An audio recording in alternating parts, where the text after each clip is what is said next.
ఆచరించేటప్పుడన్నీ ఒక్కొక్క పద్ధతి అనేది ఉంటుంది. ఒకదాని తర్వాత ఒకటి చేయవలసి ఉంటుంది. అంటే ఇందులో చాలా మందికి సందేహాలు కూడా ఉంటాయి. ఇది తెలిసిన విధంగా చేసేస్తూ ఉంటారు. కానీ శాస్త్రోక్తంగా చేస్తేనే ఏదైనా మంచిది అనేటువంటి భావన ఉంటుంది. అందులో భాగంగా అసలు ఆచమనం అనేది ఎందుకు చేస్తారు? ఏ విధంగా చేయాలి? అలాగే సంకల్పం చెప్పుకోవాలి అని చెబుతూ ఉంటారు. సంకల్పం ఏ విధంగా చెప్పుకోవాలో కూడా వివరిస్తారా? తప్పకుండానమ్మా. వీక్షించేటువంటి ప్రేక్షకులకు కూడా చాలా మందికి అనేక సందేహాలు, అంటే సందేహం అని చెప్పాల్సిన అవసరం లేదమ్మా. ఒక విధంగా తెలియకపోవడం, పూజా విధానానికి సంబంధించినటువంటి ఆ పూజా ద్రవ్యాలు, వినాయకుని ప్రతిమ, ఇలా ఏ దేవుని పూజ చేసుకున్నట్టయితే ఆ దేవునికి సంబంధించినటువంటి విధి విధానంగా శాస్త్ర ప్రకారంగా ఏ సామాన్లు తెచ్చుకోవాలి అన్నీ చక్కగా భక్తిగా తెచ్చుకుంటారు. కానీ ప్రారంభించేటప్పుడు పూజ ఏ విధంగా చేసుకోవాలి అనేటువంటి యొక్క భావము వచ్చేసరికి వాళ్ళు కాస్త తడబడుతుంటారు, సరిగ్గా విధానంగా శాస్త్రీయంగా చేసుకోలేకపోతారు. కాబట్టి దీన్ని దృష్టిలో పెట్టుకునే సుమన్ టీవీ తరపున మీరు చక్కగా ఈ కార్యక్రమాన్ని ఏర్పాటు చేశారు, సంప్రదించడం జరిగింది. తదనుగుణంగా కొన్ని నియమమైనటువంటి విషయాల్ని మనం ఇందులో చర్చించుకుందామమ్మా. అయితే ఇందులో భాగంగా ఆచమనము, అంటే ఏ పూజలోనైనా మొదలు ఆచమనము, తర్వాత సంకల్పము ప్రధానం. ఇంటికి బేస్మెంట్ ఎలాగో ఆ విధంగా. అయితే వీక్షించేటువంటి ప్రేక్షకులు ఈ యొక్క వీడియోని స్కిప్ చేయకుండా పూర్తిగా చక్కగా చూసుకోండి. అవసరమైతే లైక్ చేసుకొని మీ దగ్గర పెట్టుకోండి. అయితే ఇక్కడ ఏంటనంటే, ఏ మనం కార్యక్రమం చేయాలన్నా గణపతి పూజ ప్రధానంగా తప్పనిసరి. అయితే ఈ గణపతి పూజలో భాగంగానే ఆచమనం, సంకల్పం ఇవన్నీ కూడా ఉంటాయి. అసలు ఆచమనం ఎందుకు చేస్తాము అనంటే, ఈ యొక్క ఆచమనం అనేటువంటిది శరీర శుద్ధ్యర్థం కోసం మనం చేస్తుంటాం. అంటే ఇక్కడ కేశవనామాలు చెబుతారనమాట. ఇందులో ఈ కేశవనామాలు చెప్తున్నప్పుడు ఒక్కొక్క నామం చదువుతూ ఒక్కొక్క అంగాన్ని స్పృశిస్తుంటారు. సో తద్వారా ఏమవుతుంది, దేహము పవిత్రమవుతుంది. మనం ఏ పని చేయాలన్నా కానీ మనం దేహము రక్తమాంసాదులతో కూడుకున్నది కదమ్మా. ఆ దేవతా మంత్రములతో గనక ఒక్కొక్క నామాన్ని చదువుతూ మన దేహాన్ని స్పృశించుకున్నట్లయితే, లేదా అది చేయకపోయినా కనీసం ఈ నామాలని చదివినట్లయితే మన చుట్టుపక్కల ఉన్నటువంటి నెగిటివ్ ఎనర్జీ అంతా కూడా ఆ నామ పారాయణం వల్ల నెగిటివ్ ఎనర్జీ పోయి మనము ఆ దేవుడి ముందు మనస్సు లగ్నం కావడానికి మనకి ఈ యొక్క ఆచమనం తోడ్పడుతుంది. శరీరంలో మంత్రోదకంతో తీసుకున్నటువంటి తీర్థం ఏదైతే ఉంటుందో అది శరీరం అంతా కూడా వ్యాపింపచేసి సర్వవ్యాపతుడైనటువంటి ఆ విష్ణువు మన శరీరంలో ఉన్నట్టుగా భావన చేస్తూ ఆ పూజలోకి పవిత్రమైనటువంటి దేహముతో, శరీరంలో అంతర్గతంగా ఉన్నటువంటి పవిత్రమైనటువంటి మనస్సుతో ఆ యొక్క దేవదేవుడి మీద మనస్సుని లగ్నం చేసుకుంటాం. కాబట్టి వీక్షించేటువంటి ప్రేక్షకులు కూడా వినాయక వ్రతకల్పమని మనకు దొరుకుతుంది, ఎక్కడైనా కానీ దొరుకుతుంది. అది దగ్గర పెట్టుకొని పూజ చేసుకునేటప్పుడు ఆ వినాయక వ్రతకల్పంలో పూజలో భాగంగా ఆ పూజా సామాగ్రి అంతా దగ్గర పెట్టుకున్న తర్వాత మొట్టమొదలు మీరు చేయవలసినటువంటిది ఆ పూజా మందిరంలో దీపారాధన, ఆవు నేతితో కూడినటువంటి దీపారాధన చెయ్యాలి. తర్వాత ఏం చేయాలంటే గంట మోగించాలి. గంట మోగించడంలో ఏంటంటే ఈ యొక్క ప్రదేశాన్ని అంటిపెట్టుకొని మనకు కంటికి కనబడకుండా ఉన్నటువంటి పిశాచ గ్రహములు కొన్ని ఉంటాయి. ఎప్పుడైతే ఘంటానాదము చేస్తామో ఆ ఘంటానాద శబ్దానికి ఆ పిశాచములన్నీ కూడాను దూరంగా వెళ్ళిపోతాయని చెప్పి మనకు శాస్త్ర ప్రమాణం. తర్వాత ఇక మనము శరీరము మనం శుద్ధి చేసుకోవాలి. కాబట్టి ఎవరు తాకనటువంటిది శరీరం, అంటే బావిలో ఉన్నటువంటి నీరును కానీ లేదా మోటార్ నుంచి వచ్చినటువంటి శుద్ధమైనటువంటి జలాన్ని కానీ తీసుకొని అప్పుడు మనము ఈ యొక్క శ్లోకముని చదువుకుంటూ శిరస్సును చల్లుకోవాలి. ఏమని? ఓం, ఆ కుడి చేతిలో నీళ్ళు స్పూన్ తీసుకొని దాన్ని మళ్ళీ ఎడమ చేతికి తీసుకొని ఆ స్పూన్లో నీళ్లు కుడి చేతిలో పోసుకొని శిరస్సు మీద చల్లుకోవాలమ్మా. ఓం అపవిత్ర పవిత్రోవా సర్వావస్థాంగతోపి వా యస్మరేత్ పుండరీకాక్షం సబాహ్యాభ్యంతరశుచి. ఈ విధంగా మీ శిరస్సును చల్లుకోండి. మనస్సులో పుండరీకాక్ష పుండరీకాక్ష పుండరీకాక్ష అని 3 సార్లు చల్లుకుంటే శరీరముతో చేసినటువంటి, అనగా పొద్దున లేచిన దగ్గర నుంచి చేసినటువంటి కొన్ని తప్పులు ఏవైతే ఉంటాయో సాధారణమైనటువంటి అవి శరీరంకి అంటకుండా మన యొక్క శరీరము పవిత్రమవుతుంది. ఆ విధంగా మనము ఈ యొక్క మన శ్లోకం చదువుకోలేకపోయినా నిర్మలమైనటువంటి భక్తితో నీళ్లు తీసుకొని ఈ శిరస్సు మీద పుండరీకాక్ష పుండరీకాక్ష అని 3 సార్లు అనుకుంటూ చల్లుకున్నా సరిపోతుంది. ఇక గణపతిని ప్రార్థన చేసుకోవాలి. మీకు నచ్చినటువంటివి, మీకు వచ్చినటువంటి గణపతి శ్లోకాన్ని మనసులో ధ్యానం చేసుకొని గణపతికి నమస్కారం చేసుకోండి. తరువాత ఇక్కడ ప్రధానంగా మనం చేయాల్సినటువంటిది సంకల్పం, భూతోచ్చాటనం. ఇక్కడ ప్రధానంగా ఆచమనం.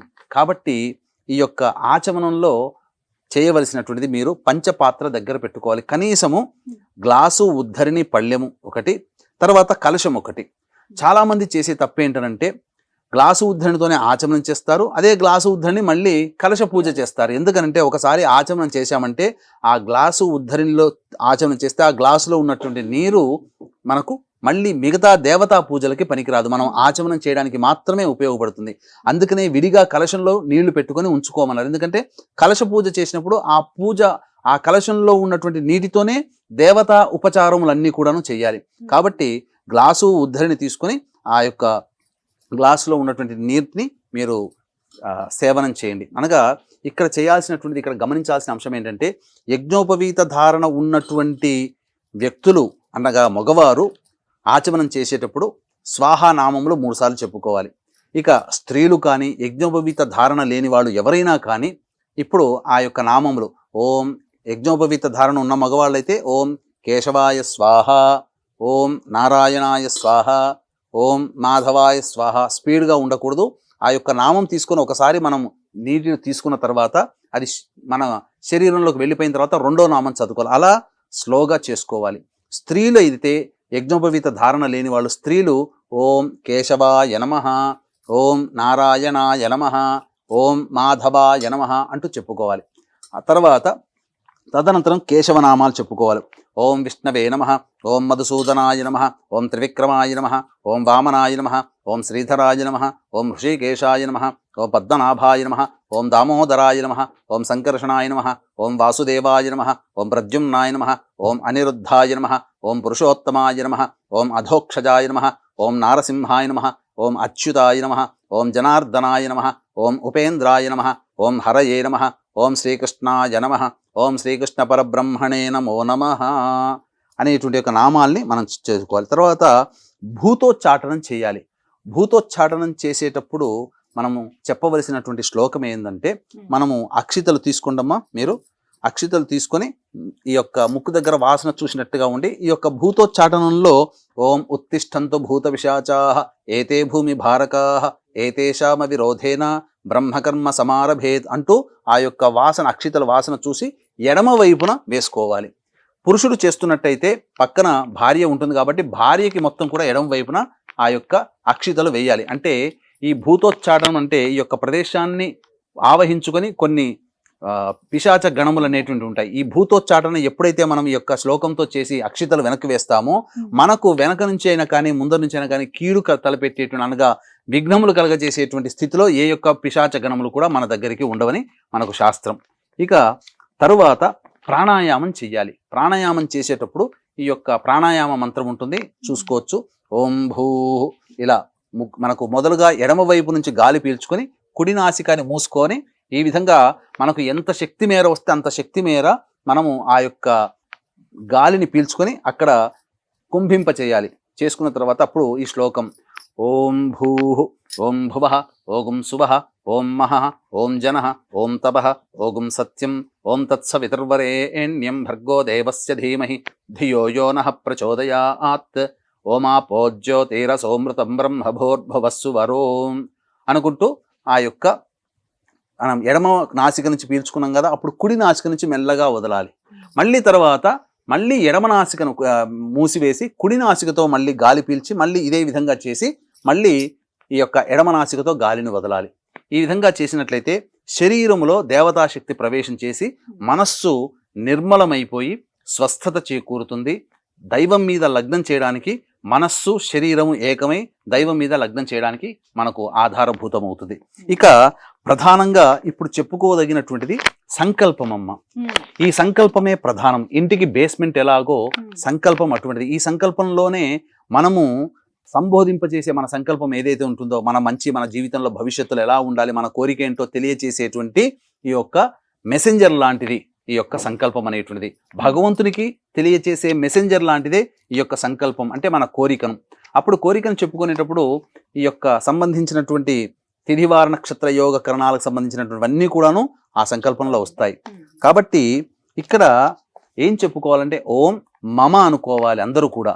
మమ ఉపాత్త ఈ యొక్క పుస్తకంలో చక్కగా వినాయక వ్రతకల్పంలో చక్కగా ఉంటుందండి. ఏ పూజ చేసినా మీరు సంకల్పం చెప్పుకునేటప్పుడు ఈ యొక్క సంకల్పం మీరు దగ్గర పెట్టుకొని ఓం మమ ఉపాత్త దురితక్షయ ద్వారా శ్రీ పరమేశ్వరముద్దిశ్య శ్రీ పరమేశ్వర ప్రీత్యర్థం శుభార్థంచ శుభే శోభనే ముహూర్తే శ్రీ మహావిష్ణోరాజ్ఞయా ప్రవర్తమానస్య అద్య బ్రహ్మణః ద్వితీయపరార్ధే శ్వేతవరాహకల్పే వైవస్వతమన్వంతరే కలియుగే ప్రథమపాదే జంబూద్వీపే భరతవర్షే భరతఖండే మేరోః దక్షిణ దిగ్భాగే శ్రీశైలస్య, ఇప్పుడు హైదరాబాదు వాయువ్య ప్రదేశంలో ఉంది శ్రీశైలాన్ని కాబట్టి మనకు జ్యోతిర్లింగం శ్రీశైలం కాబట్టి వీక్షించేటువంటి సుమన్ టీవీ ప్రేక్షకులు ఎప్పుడు ఏ విధంగా ఎక్కడైతే పూజ చేసుకుంటారో ఆ ప్రదేశము శ్రీశైలానికి ఏ దిక్కులో ఉందో ఆ దిక్కులో చెప్పుకోవాలి.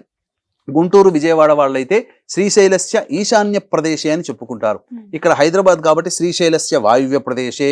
మనకు మధ్యలో ఇక్కడ ఈ ప్రాంతంలో మీ దగ్గర చుట్టుపక్కల ఏ నది ప్రవహిస్తుందో ఆ నది పేర్లను చెప్పుకోవాలి. కాబట్టి ఇప్పుడు ఉన్నటువంటి మన హైదరాబాద్కి కృష్ణా గోదావరి ప్రవహిస్తుంది ఇరుపక్కల. కాబట్టి కృష్ణా గోదావరియోర్ మధ్య ప్రదేశే యజమానస్య స్వగృహే, మీ ఇంట్లో మీరు స్వంత గృహం అయితే మమ స్వగృహే అని చెప్పుకోవాలి. అద్దె ఇల్లు అయితే మమ ఆవాస గృహే అని చెప్పుకోవాలి. సమస్త దేవత బ్రాహ్మణ హరిహర గురుచరణ సన్నిధౌ అస్మిన్ వర్తమాన వ్యవహారిక చాంద్రమానేన ప్రభవాది 6 సంవత్సరాణం మధ్యే స్వస్తి శ్రీ క్రోధినామ సంవత్సరే దక్షిణాయనే వర్ష ఋతౌ భాద్రపద మాసే శుక్లపక్షే చతుర్థ్యాం తిథౌ వాసరః.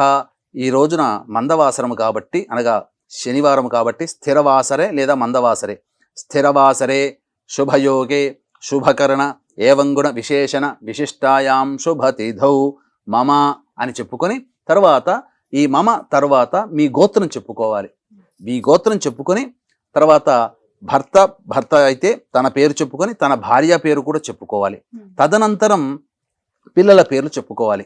ఆడవాళ్ళు గనక చేసేటట్టయితే ఆడవాళ్ళు మమ అని చెప్పుకొని వాళ్ళ పేరు చెప్పుకొని మమ భర్తృహు మన అంటే పతి అని చెప్పి పతి పేరు చెప్పుకొని తదనంతరం పిల్లల పేరు చెప్పుకోవాలి.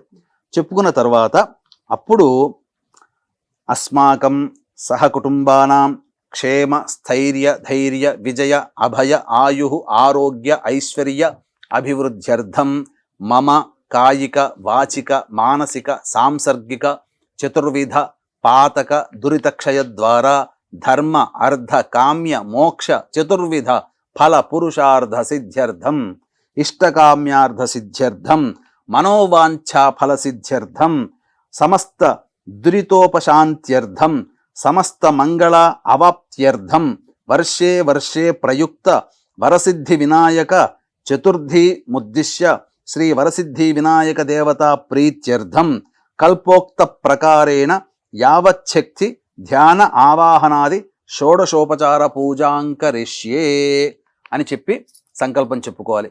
షోడశోపచార విధానంగా పూజ చేసుకోవాలి.